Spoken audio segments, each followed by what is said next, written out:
శుభోదయం.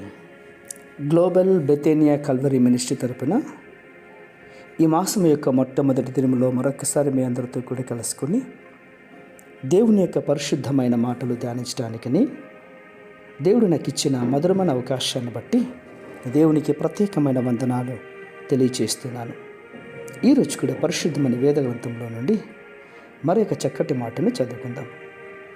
మొదటి కొరింథీయులకు రాసిన పత్రిక 1వ అధ్యాయము 18వ వచనం నేను చదువుతున్నాను, దయచేసి గమనించమని ప్రభు పేరిట మనవి చేస్తున్నాను. మొదటి కొరింథీయులకు రాసిన పత్రిక 1వ అధ్యాయము 18వ వచనం. సిలువను గూర్చిన వార్త నశించుచున్న వారికి వెర్రితనముగా కానీ రక్షింపబడుచున్న మనకు దేవుని శక్తి.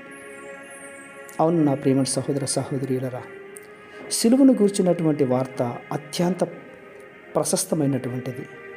యేసుక్రీస్తు వారు సిలువలో చేసినటువంటి బలియాగము పాపికి అతి ప్రాముఖ్యమైనటువంటిది. పాపి అయినటువంటి మనిషి మోక్ష మార్గానికి చేర్చాలని యేసుక్రీస్తు వారు సిలువపై ప్రాముఖ్యమైనటువంటి విజయించే మరణమును మృంగివేయబడేలా చేశాడు. సాతాను సిలువ యొద్ద ఓడిపోయింది. పాపమునకు ప్రాయశ్చిత్తం చేయబడింది ప్రియులారా. కాబట్టి ఇది నమ్ముచున్నటువంటి వారేమన్నా మనకు గొప్ప శక్తి. వింటున్నారా? అయితే నశించుచున్నటువంటి వారికి, అంటే నమ్మలేనటువంటి వారికి సిలువను గూర్చిన వార్త వెర్రితనం. వారు క్రీస్తు వారు నా కొరకు ఎందుకు చనిపోవాలి అని అడుగుతున్నారు. క్రీస్తు నిస్సహాయక స్థితిలో సిలువ మీద ఎందుకు మరణించాలి అంటూ అడుగుతూ ఉంటున్నారు. వినండి, సుమారుగా 2026 సంవత్సరాల క్రితం ఆయన చనిపోయాడు కదా, నా పాపముల కొరకు ఆయన మరణించాడని నేను ఎలా నమ్మాలి అంటూ ఉంటున్నారు. అది వారి వెర్రతనంగానే ఉంటుంది ప్రియులారా.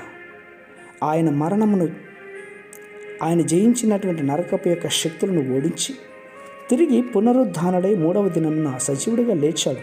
మనం నమ్ముచున్నాం కదా. వినండి, చాలా సంవత్సరాల క్రితం నేను కూడా అట్లాగే అనుకున్నాను. కానీ ఒకరోజు సజీవుడైనటువంటి క్రీస్తుని చూడాలని నిర్ణయించుకొని ఉపవాసం ఉండి విశ్వాసంతో ప్రార్థించాను. చాలా రాత్రి అయిన తర్వాత అకస్మాత్తుగా సిలువలో వేలాడుచున్నటువంటి క్రీస్తు యొక్క సాదృశ్యం నాకు కనపడింది. రక్తసిక్తమైనటువంటి ఆయన ముఖములో ప్రేమ, జాలి కనపడింది. అప్పుడు నా పాపములన్నీ కూడా ఒప్పుకొని దేవుని అంగీకరించాను.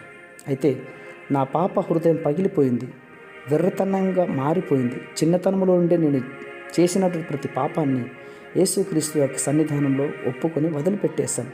అందుకే నేను అనేక మందికి ఇప్పుడు సిలువను గురించినటువంటి వార్త శక్తివంతంగా ప్రసంగం చేస్తున్నాను, చెప్తున్నాను. అందుని బట్టి ఈ మాటలు మీ అందరికీ ఈ గుడ్ ఫ్రైడే సందర్భంగా ఈ మాటలు చెప్తున్నాను. ఎవరేమైనా చెప్పుకొని నీకు నాకు విడుదలిచ్చిన దేవుడు, మన పాపములు క్షమించిన దేవుడు, అది ఖచ్చితంగా మనకు ఒక విజయోత్సవం లాంటిది, గొప్పది. ప్రేమ నమ్మకమైన మా ప్రియ పరలోకపు తండ్రి, ఈ మాటలు వింటున్న వారందరికీ ప్రభా వెర్రితనము తీసేసి ఇది శక్తివంతమైన మాటలుగా మార్చి మహిమ పొందుకోమని విశ్వాసంగా నమ్మచ్చు. చిన్న ప్రార్థనను మా రక్షకుని యేసయ్య బట్టి అడిగి వేడుకొని పొందుతున్నాం మా తండ్రి. ఆమేన్, ఆమేన్, ఆమేన్.